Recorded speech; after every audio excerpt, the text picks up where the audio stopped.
Today we will learn how to automatically color grade your footages in Premiere Pro. To get started, I added a video clip and image to my Premiere Pro timeline. Let me render it first. Press the enter to render. OK, you can see here Lumetri color panel. If you are not able to find here, just go to the window. Then select Lumetri color so Lumetri panel will open here. OK. Then select the clip. Go back to the Lumetri color panel.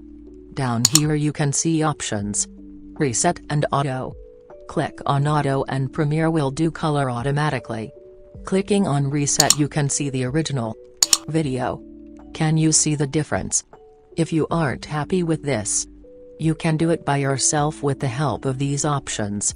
For example, adjust the saturation as you want. Then exposure, contrast, highlights. Use these options for better result as needed.